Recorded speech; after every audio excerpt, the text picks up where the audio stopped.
Un afectuoso saludo a todos y a todas. Mi nombre es Roberto Carlos Torres Peña. Soy docente del área de matemáticas y docente tutor del programa Todos Aprender. Hoy quiero compartir con ustedes un video acerca del uso pedagógico del material de matemáticas del PTA PREST. Los objetivos de esta presentación son, en general, contribuir al mejoramiento de los procesos de planeación de las prácticas de aula a partir de reconocimiento y apropiación de la estructura didáctica que se propone en el material educativo de matemáticas del PTA PREST. Los objetivos específicos son reconocer las etapas que conforman la secuencia didáctica del material educativo de matemáticas PTA PREST a través de un ejercicio práctico. Explicar los aspectos más relevantes que se deben considerar para la planeación y desarrollo de cada una de las etapas de la secuencia didáctica en el material PREST. Y además reconocer la fundamentación teórica detrás de la construcción del material de matemáticas. Vamos a dividir la presentación en 5 momentos. Vamos a hablar primero de la etapa de comprensión, luego la de etapa de descontextualización, luego pasamos a la etapa de resolución de la situación problema, luego la etapa de reflexión y finalmente la valoración.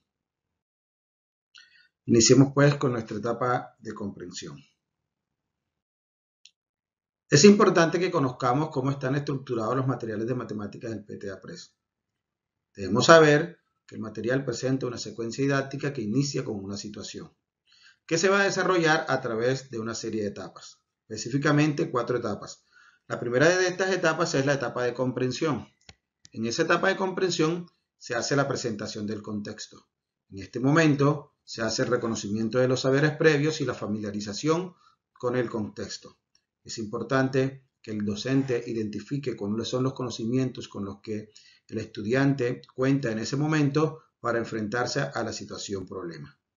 Aquí el estudiante reconoce el contexto de la situación y se familiariza con él. Dentro de esa etapa de comprensión, el estudiante vive un segundo momento que es la presentación de la situación problema. En ese momento se hace una lectura de la situación y se familiariza con ella. Además, se identifica cuál es la tarea que se debe realizar. Aquí es importante que el estudiante haga una lectura comprensiva con la guía del docente para entender cuál es la tarea que debe desarrollar y de qué se trata la situación problema. Aquí el estudiante debe construir un esquema donde muestre cuál es la meta principal y cuáles son los elementos necesarios para la resolución del problema. Por lo tanto, el estudiante debe tener una comprensión de qué se trata el problema para que pueda idear una posible solución. La siguiente etapa que presenta el material es la etapa de descontextualización. Aquí nos alejamos un momento de la situación problema y vamos a la consolidación y exploración de los conceptos y procedimientos necesarios para resolver la situación. Es de aquí donde se da la actividad matemática o la puesta en escena de la actividad matemática. Aquí el estudiante cuenta con material manipulativo para el desarrollo de las actividades. Aquí el estudiante debe construir los conceptos y procedimientos que necesita para resolver la situación problema. Y esto lo hace a través de una serie de centros de aprendizaje. En cada centro de aprendizaje, él va consolidando cuáles son los saberes, conceptos, procedimientos, competencias que requiere para resolver la situación problema.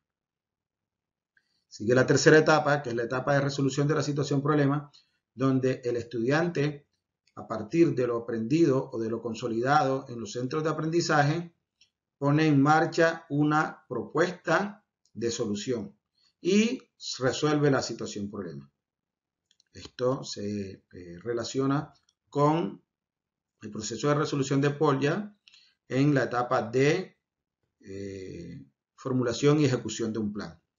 Finalmente, el material termina con la etapa de reflexión, que es donde se da el proceso metacognitivo. El estudiante retorna a los aprendizajes, hace los vínculos entre los centros de aprendizaje y la situación problema e identifica cuáles fueron sus principales dificultades. Aquí es donde se da la evaluación formativa y el estudiante reflexiona acerca de lo que aprendió y de cuáles fueron los procedimientos y los conceptos que fue consolidando a partir del desarrollo de la actividad. Otro elemento importante que contiene el material PRES son las memorias colectivas. El estudiante a lo largo de cada una de las sesiones genera diferentes estrategias, propuestas, modelos y elementos que están relacionados con la situación problema, relacionados de manera directa o de manera indirecta. Estos elementos deben ser registrados o consignados en carteleras, en hojas, etc., ¿no? Esos espacios donde el estudiante consigna sus estrategias de comprensión, sus estrategias de validación, sus estrategias de solución para la situación problema, se van registrando en algo que se conoce como memorias colectivas. Es importante también la labor del docente para formar unas actitudes positivas hacia las matemáticas en los estudiantes. Aquí el docente tiene la responsabilidad de fomentar en los estudiantes el aprecio por las matemáticas, también ayudarlos a la seguridad y confianza en sí mismo, acompañarlos durante todo el proceso, plantearles preguntas que les ayuden a ellos a seguir adelante con la solución del problema y con la consolidación de los aprendizajes. Además, se debe simular la actividad científica en el aula. Es responsabilidad también del docente, como lo plantean los lineamientos curriculares, que la actividad en matemática se debe emular la actividad científica. El docente debe imaginar y proponer a los estudiantes situaciones que puedan vivir, en las que se relacionen con su contexto, en donde los conocimientos que van a aparecer van a relacionarse y van a llevarlos a la solución óptima y descubrimiento de los problemas planteados, ¿no? Otro elemento fundamental es la gestión en el aula. El docente va a encontrar a lo largo de la guía algunos consejos o sugerencias que le van a ayudar a gestionar el aula, a gestionar los procesos, a gestionar los recursos, el tiempo, el trabajo colaborativo, el uso adecuado de los materiales. Además, se encuentran en el material los recursos para promover la autonomía de los estudiantes. Es normal que los estudiantes encuentren dificultades cuando se enfrentan a resolver problemas. Por lo tanto, el docente debe guiarlos para que ellos se sientan dispuestos y desarrollen estrategias para poder resolverlo. Además, para que superen sus dificultades. Es importante que el docente acompañe al estudiante en este proceso.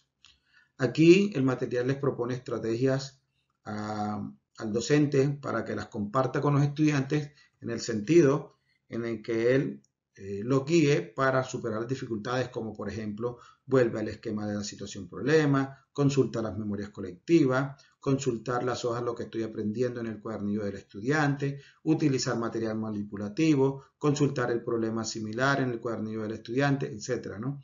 Son guías o recomendaciones que les hace el material para que el docente la comparta con su estudiante de manera que ellos puedan resolver de manera autónoma la situación problema y vayan desarrollando y consolidando los conceptos. Otro elemento en el material es la evaluación formativa. En este momento el estudiante debe consolidar su proceso de aprendizaje y para eso es necesario evaluar a ver si se están alcanzando o no estos aprendizajes que se habían planteado o esos aprendizajes esperados. Y el material en ese sentido cuenta con algo que se conoce como la rejilla de evaluación. Por lo regular se encuentra en las páginas al final de la solución de la situación problema. La rejilla de evaluación tiene elementos importantes y es cuáles son la comprensión y la movilización de los conceptos y procesos. Al final del video vamos a hablar con detalle de qué se trata esta rejilla de evaluación. Además que en un video sobre evaluación se va a estudiar con todo detalle la rejilla de evaluación, que es importante para evaluar los conocimientos y los aprendizajes de los estudiantes en el proceso. Bien, vamos entonces a la etapa de comprensión que contiene el material PRES. Habíamos hablado que ahí se encontraban el reconocimiento de los saberes previos y la familiarización con el contexto. Entonces, para lograr que la presentación del problema sea significativa, es importante tener en cuenta los conocimientos previos de los estudiantes sobre el tema general. Por lo tanto, antes de hacer la lectura de la situación problema, es bueno que el docente la vea previamente, revise las imágenes y haga preguntas o ilustraciones al estudiante que lo familiaricen con la situación o que se relacionen con la situación, de manera que cuando el estudiante encuentre la situación problema, ya él esté familiarizado con ella, es decir, con el contexto de la situación. En esa familiarización, por ejemplo, voy a hablar del material de grado quinto y vamos a hablar voy a mostrarles la situación número 1, que es un refugio de animales. En el material, la guía de enseñanza del docente, van a encontrar la descripción de la situación problema y los objetivos de aprendizaje. Les van a hablar cuáles son los objetivos relacionados con el pensamiento numérico, con el pensamiento métrico, con el pensamiento aleatorio y los derechos básicos de aprendizaje. Debemos tener en cuenta que cada una de las situaciones trata de vincular más de un pensamiento. Eso es importante que el docente lo tenga en cuenta. En las situaciones no se desarrolla un solo pensamiento, las situaciones desarrollan más de un pensamiento. En este caso, un refugio de animales trata de vincular el pensamiento numérico, el pensamiento métrico y el pensamiento aleatorio. Es bueno que el docente lea con detalle, con detenimiento, la guía de enseñanza para que pueda hacer un proceso de acompañamiento efectivo a los estudiantes. La situación que se plantea en esa guía didáctica es un refugio de animales. Es una situación acerca de la construcción de un refugio para animales. El estudiante debe analizarla y resolverla. Entonces, en el primer momento, el estudiante hace la lectura de la situación y se contextualiza. Es probable que él encuentre dificultades en lo que se presenta en la situación, como palabras, conceptos que no se conocen. Por lo tanto, el docente debe estar atento a todas esas situaciones que pueden estar ocurriendo con el estudiante frente a la situación y frente a la familiarización con la situación problema. Por ejemplo, aquí se presentan, el mapa del refugio, jaulas para transportar animales, hablan de varias palabras, conceptos, definiciones que probablemente los estudiantes no estén familiarizados con ellos. Así que es importante que el docente plantee interrogantes al estudiante que le ayuden a él a aclarar las dudas frente a los conceptos que trae la situación problema. Es importante que el docente tenga claro que en el cuadernillo del estudiante, como en el cuadernillo del docente, se explica en qué consiste la tarea y qué es lo que deben hacer los estudiantes. En este caso, el estudiante debe crear un mapa del refugio e identificar la porción en metros cuadrados que corresponde a cada uno de acuerdo con la distribución. Escoger las aulas para transportar los animales y preparar los pedidos de comida. Esa es la tarea que se le propone y se le dan una serie de indicaciones como logran verlo ahí. Por ejemplo, ahí para las aulas de las cacatúas, para transportar los animales, le presenta las dimensiones que deben tener las aulas para un volumen de 112 decímetros cúbicos. Y sigue presentándoles y les presenta los elementos para el pedido de comida, para preparar el pedido de comida. Entonces, en este momento, cuando se hace la lectura de la situación, es bueno que el docente le pregunte, ¿encontraste algunas palabras difíciles? Por ejemplo, refugio, cuidador, animales, etcétera, ¿no? Es importante que el estudiante aclare todas esas palabras o el significado de todas las palabras que le causen confusión antes de seguir adelante. Porque si no tiene claro, no se ha familiarizado con la situación, es probable que tenga dificultades para solucionarla. Entonces, es bueno hacerle preguntas para la comprensión de la situación problema a los estudiantes. Preguntas como: ¿usted es familiar a esta situación? ¿Cuál es el problema? ¿Cuáles son los elementos importantes dentro de la situación? ¿Qué tipo de actividades o acciones nos indica o solicita resolver la situación? ¿Cómo vamos a resolver la situación? ¿Qué insumos y materiales necesitamos para resolver la situación? ¿Cuál es la tarea que se pretende realizar? Entonces, esas preguntas van a guiar al estudiante para la comprensión de la situación problema. Además, ¿qué condiciones debemos tener en cuenta si queremos solucionar el problema? ¿Cuáles son las reglas que se deben tener en cuenta para lograr la tarea? Entonces, se le solicita al estudiante que construya un esquema colocando en el centro la meta principal y alrededor las estrategias a seguir, ¿no? Entonces, para ese tipo de situación, para esta situación en especial, en la guía de enseñanza se encuentra un ejemplo de cuál podría ser ese mapa, cuál podría ser ese esquema, y poner en el centro entonces organizar un refugio para animales, que es la idea principal. Luego vienen las tareas que se piden, que es crear un mapa, preparar el pedido de comida y escoger las jaulas para transportar los animales. Eso sale de lo que se plantea en las tareas que debe desarrollar el estudiante. Es importante también que para las memorias colectivas, el estudiante cuenta con este esquema que ven ahí, donde se desarrollan las estrategias de comprensión, las estrategias de solución y las estrategias de validación. Es fundamental que el estudiante vaya escribiendo cuáles son sus estrategias, qué es lo que ha hecho él para comprender el problema, cuáles son las estrategias que está planteándose para poder tener una solución viable y cuáles son las estrategias de validación.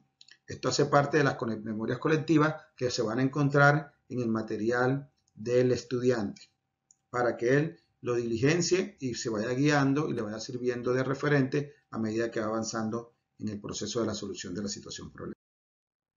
Vamos a la etapa de descontextualización.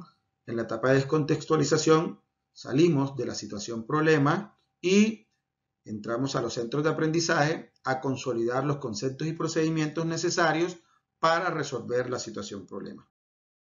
Aquí se presentan los centros de aprendizaje, en donde, como les decía, se consolidan los conceptos y procedimientos necesarios para resolver la situación. Es importante que se tenga en cuenta que para esto el estudiante va a contar con material manipulativo. En este momento el estudiante debe, y es importante que se ayude o se apoye en material manipulativo para la construcción y apropiación de los conceptos. Los centros de aprendizaje se desarrollan a partir de varias sesiones. Ellos proponen aquí 4 sesiones, pueden ser más o pueden ser menos, pero en cada sesión se da la enseñanza explícita, un primer desarrollo, donde se hacen actividades grupales de exploración de conceptos utilizando material manipulativo. En este caso, cuando se trate de actividades remotas o en el caso de que se trate de actividades no presenciales, es bueno que se le planteen actividades donde el estudiante desarrolle, ya sea en casa con su familia o de manera individual, donde él explore los conceptos a partir del uso del material manipulativo. Además, esta discusión en grupo es fundamental sobre lo que se está aprendiendo durante las actividades. Esto es de regreso a los aprendizajes. Entonces, en la primera sesión se viven 3 momentos. En la segunda sesión, está regreso a los aprendizajes, se discute en grupo sobre lo aprendido en la sesión anterior. Cuando se trate de sesiones remotas, la discusión se hará entre el estudiante y la guía de aprendizaje. Por lo tanto, la guía de aprendizaje debe tener elementos necesarios para que el estudiante verifique que está aprendiendo o que está consolidando los conceptos y pueda verificar que lo que está haciendo realmente está bien. El segundo desarrollo es la repetición del primer desarrollo con mayor profundidad. Ya la guía, el centro de aprendizaje trae nuevos desarrollos con mayores grados de dificultad de manera que el estudiante vaya progresando en su aprendizaje.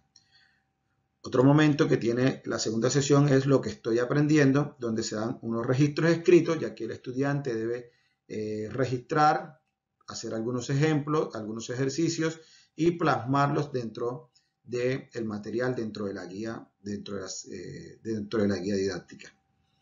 El siguiente momento es el de ejercitación, donde se encuentra la práctica, ahí es donde el estudiante pone en práctica lo que aprendí. Ahí el estudiante resuelve pequeños problemas donde pone en práctica con lo que ha aprendido en los demás desarrollos, es decir, en las sesiones anteriores. Y finalmente se le propone una situación de aplicación donde se evalúa de manera global todo lo que el estudiante ha aprendido a partir de las sesiones anteriores. Y aquí se da la evaluación de los aprendizajes y la transferencia a otros contextos. Es importante que tengamos en cuenta entonces que cada centro de aprendizaje tiene un primer momento que es la enseñanza explícita, el primer desarrollo que se hace a través de material manipulativo, segundo desarrollo, va regresando al aprendizaje, va avanzando en niveles de complejidad, luego va el momento de que estoy aprendiendo, donde el estudiante registra lo que registra lo que está haciendo, cuál es su actividad y va resolviendo pequeños problemas, pequeñas situaciones. Luego pasa a la etapa de ejercitación o al momento de ejercitación, donde él pone en práctica todo lo que aprendió en las sesiones anteriores y finalmente la situación de aplicación, donde es un pequeño problema, donde se evalúan los aprendizajes alcanzados en cada una de las sesiones anteriores y se hace la transferencia. Vamos a mirarlo con un ejemplo. Para el caso del refugio de animales, el material manipulativo trae unas plumas falsas, donde el estudiante debe a partir de ahí construir, comprender el concepto de fracciones. Entonces se hace una presentación de lo que es una fracción, cuál es el significado de la fracción y cómo se representan las fracciones. Y se le solicita que recorte el material manipulativo, las plumas falsas, y tomando, por ejemplo, 20 plumas falsas, represente la fracción 2/5. Él debe tener claro lo que representa el denominador y lo que representa el numerador. En este momento, al estudiante se le debe ayudar con la respuesta. ¿Por qué? Porque aquí no hay registro. Si estamos haciendo una guía de acompañamiento remoto, es decir, una guía no presencial, una guía de aprendizaje remota, es importante que aquí se coloquen las respuestas de los estudiantes.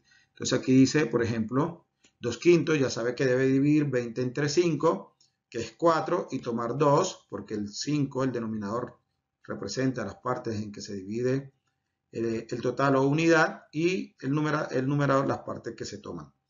Entonces divide 20 entre 5, toma 2 y son 8. Entonces aquí el estudiante se le verifica y él debe ir verificando de que está aprendiendo. Se le plantean más interrogantes que él debe resolver con el uso del material manipulativo. Entonces digamos que ese es el primer desarrollo a partir del uso del material. Luego va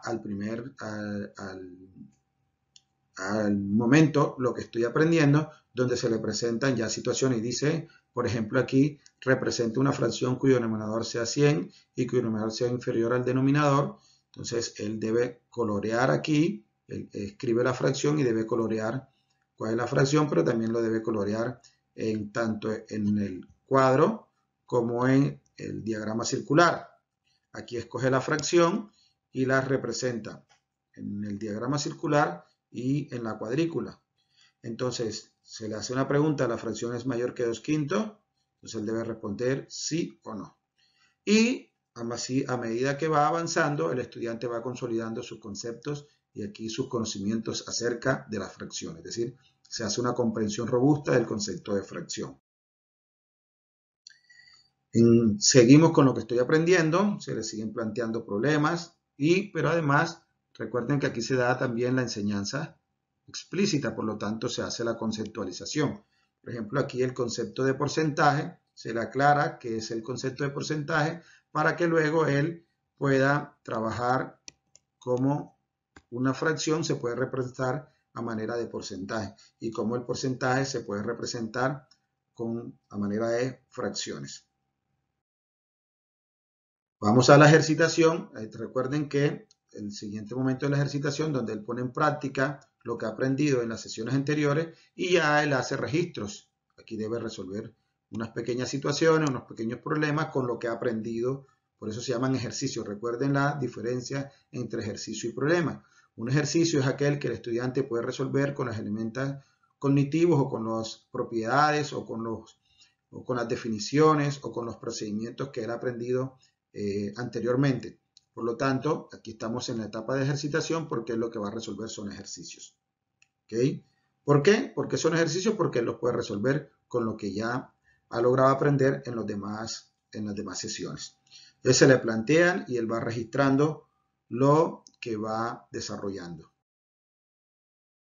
Luego se pasa a la situación de aplicación. Recuerden que en este momento es donde se da la transferencia y la evaluación de los aprendizajes. Entonces aquí se le plantea una situación relacionada con el refugio de animales y el estudiante debe resolverla ya con los elementos que fue aprendiendo en cada una de las actividades del primer centro de aprendizaje.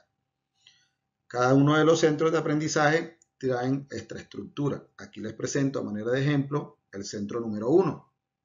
Ustedes pueden consultar el material. Si no lo tienen, pueden solicitarlo con su tutor y él les presentará o les mostrará cómo se encuentran cada uno de los centros de aprendizaje en la guía didáctica que propone el material. Vamos a la etapa de resolución de la situación problema. Recuerden que el estudiante se retira en el momento de descontextualización, se retira de la situación problema para consolidar los conceptos y procedimientos que él requiere o que son necesarios para resolver la situación problema. Cuando ya él ha consolidado de manera robusta esos conceptos, él nuevamente regresa a la situación problema para idear una estrategia y poner en marcha una estrategia y finalmente poder resolver la situación problema. El estudiante nuevamente vuelve a la situación problema y presenta entonces una estrategia, la pone en marcha y resuelve de manera individual la situación problema. Es decir, aquí el estudiante regresa a la situación que se había planteado inicialmente y la debe resolver.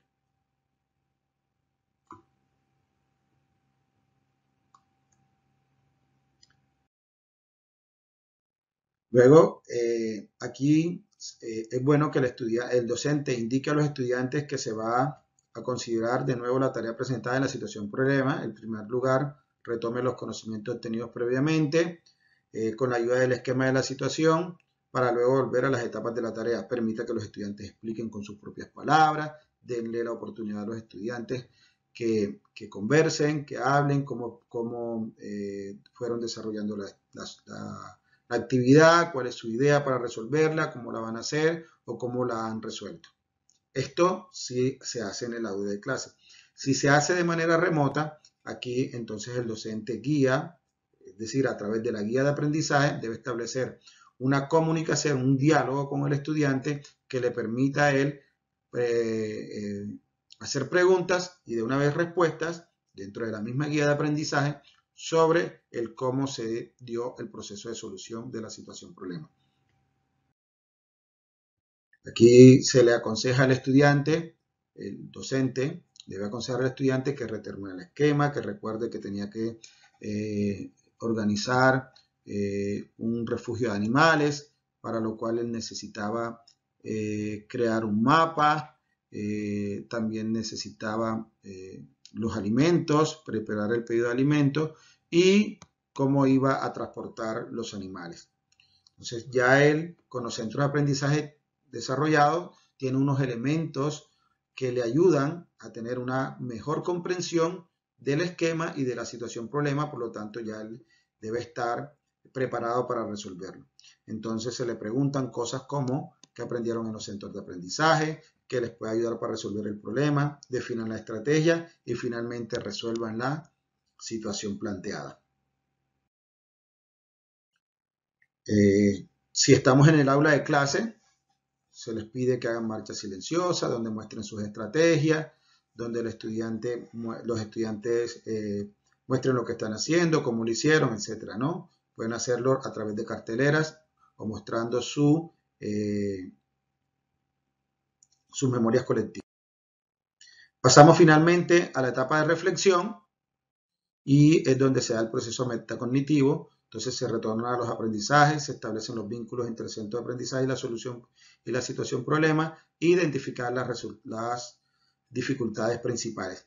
Aquí es donde se da la evaluación formativa, donde el estudiante reflexiona cómo lo hice, donde tuve mayores dificultades. Si se trata de una guía de enseñanza remota, aquí se hacen preguntas como cuáles fueron las principales dificultades que encontraste en la guía, en la solución de la actividad, qué harías para resolverlas más adelante, en la siguiente guía, etcétera, ¿no? Es decir, aquí se da el espacio de evaluación formativa. Por ejemplo, aquí se hace en el proceso metacognitivo, se le hacen preguntas como cuál era el problema a solucionar, qué piensas del proceso que hiciste, si te parecía el adecuado, el correcto, puedes explicar el proceso, qué aprendiste, cómo lo aprendiste, escogiste una buena estrategia, cuáles fueron tus fortalezas y tus debilidades, cuál era el resultado que esperabas, crees que has encontrado la respuesta, crees que la respuesta se ajusta al problema planteado, cuáles son las estrategias de tus compañeros, en este caso si estamos en la aula de clase. Si no estamos en el aula de clase, pues obviamente esas preguntas no las hacemos, pero sí cuáles fueron tus principales dificultades. Es decir, establecer un diálogo a través de la guía de aprendizaje con el estudiante y que el estudiante pueda responder dentro de la guía de aprendizaje y que se note que el docente está respondiendo también a las preguntas y está retroalimentando o realimentando lo que el estudiante está escribiendo. Es decir, se hace el proceso de realimentación del estudiante para el profesor y del profesor para el estudiante. Entonces se le pide que vuelva al esquema, que agregue al esquema aquellos procedimientos y conceptos nuevos, es decir, que robustezca el esquema que se había planteado inicialmente. Es importante que, como esto de construcción de esquemas no es algo familiar para los estudiantes, pues que se les ayude, ¿no? Yo sugeriría que se les coloque un esquema en blanco y se les pida, coloca en el centro la idea principal, en los demás círculos coloca las tareas que debes desarrollar y escríbelas, entonces se hace la verificación, luego se le compara, te dio un esquema como este, por ejemplo, y así el estudiante se va dando cuenta paso a paso en la guía, si es de aprendizaje remota, que él está desarrollando los conceptos de manera adecuada. Finalmente, se remiten a la guía, a la rejilla de evaluación, donde, como les decía ahorita, se valoran dos elementos, la comprensión y la movilización de los conceptos y procesos. La rejilla viene dada en 5 niveles, siendo el nivel A el máximo y el nivel E el mínimo. Aquí se hace una evaluación sobre 100 puntos y cada nivel tiene la puntuación que se debe colocar si el estudiante logró ese aprendizaje. Por lo tanto, el estudiante que está en el nivel A consigue todos los 100 puntos, el estudiante que está en el nivel B consigue solamente 32, 64 y 16, 80 puntos, el que está en el nivel C 24, 48 y 12, 60 puntos y así en cada uno de los niveles. La rejilla les va a proporcionar elementos sobre la movilización de los conceptos y procesos y la explicación de los elementos de la solución de la situación problema de manera oral y escrita. En este caso, si se hace de manera remota, debe ser de manera escrita solamente. Vamos a hablar entonces ya de manera específica de la rejilla de evaluación de la situación que estamos trabajando, que es el refugio de animales. Entonces, en la parte de comprensión, en el componente de comprensión, se verifica si el estudiante entendió e interpretó adecuadamente los siguientes elementos del enunciado. Comprende la necesidad de calcular el área total del refugio, entiende que se debe calcular el área de cada refugio, entiende que se debe escoger la jaula correcta para 3 animales, entiende que se debe preparar el pedido de comida para 5 animales. Ya aquí es con respecto a la situación específicamente. Por el otro lado está la movilización de los conceptos y el estudiante debe verificar que realizó las siguientes acciones utilizando conceptos y procedimientos matemáticos. Determinó el área que le dio 1200 metros cuadrados, determina el área de cada sesión que le dio 400 metros cuadrados, 60 metros cuadrados para las cacatúas, etcétera, ¿no? Y así sucesivamente dentro del material. Entonces, miren que la rejilla es muy completa, les dice cuáles son los resultados que debió alcanzar el estudiante para que se les pueda evaluar, valorar y ubicar dentro de cada uno de los niveles. Entonces, en el nivel A, entonces dice, por ejemplo, tiene en cuenta todos los elementos del enunciado y aplica todos los conceptos matemáticos. Si lo hace, tiene 40 puntos. Puede necesitar pequeñas ayudas para aclarar algunos aspectos de la situación problema. Recurre a todos los conceptos y procesos matemáticos dentro de la movilización de conceptos y procesos. Recurre a todos los conceptos y procedimientos matemáticos requeridos. Produce una solución exacta o con errores menores y muestra un razonamiento apropiado y claro. El estudiante que logre esto consigue, digamos, la calificación en el nivel A, la valoración en el nivel A, que es la máxima valoración. Y así van a encontrar en cada uno de las columnas de la rejilla, del esquema, cuáles son los elementos dentro de la comprensión, de la movilización de conceptos y de la explicación que deben evidenciar los estudiantes para su valoración. Aquí se ven los niveles, el nivel mínimo, donde dice, por ejemplo, dentro de la comprensión inicia algunos cálculos matemáticos, pero no los finaliza, tiene en cuenta poco o ningún elemento del enunciado. Entonces, en este caso, su valoración es 8. Necesita ayuda para aclarar todos los aspectos de la situación problema. Recurre a procesos y conceptos matemáticos inapropiados, 7 o menos, ¿no? Se le pueden colocar 7 puntos o menos. Reduce la solución, produce una solución parcial, etcétera, ¿no? Entonces, el estudiante que se ubique en ese nivel, digamos que está en el nivel mínimo de comprensión o nivel mínimo de desarrollo. Muy bien, espero que haya sido de su agrado y su ayuda esta presentación. En un próximo video se podrá estudiar con mayor detalle la rejilla de evaluación, que es importante que los docentes la conozcan, logren manipularla, familiarizarse con ella para poder hacer la valoración de los aprendizajes de los estudiantes. Es importante tener en cuenta en este momento la evaluación formativa. ¿Por qué? Porque estamos en situaciones difíciles. Los estudiantes no están en la escuela, están en su casa. Normalmente los padres pueden o no ayudarles con sus actividades en la casa, así que es importante que se prioricen cuáles son los aprendizajes que se quieren desarrollar con los estudiantes, de manera que lo pueden hacer de manera autónoma en su casa. Espero que haya sido del agrado de todos. Me despido nuevamente. Soy Roberto Carlos Torres Peña, docente de matemáticas y docente tutor del programa Todos Aprender. Muchas gracias.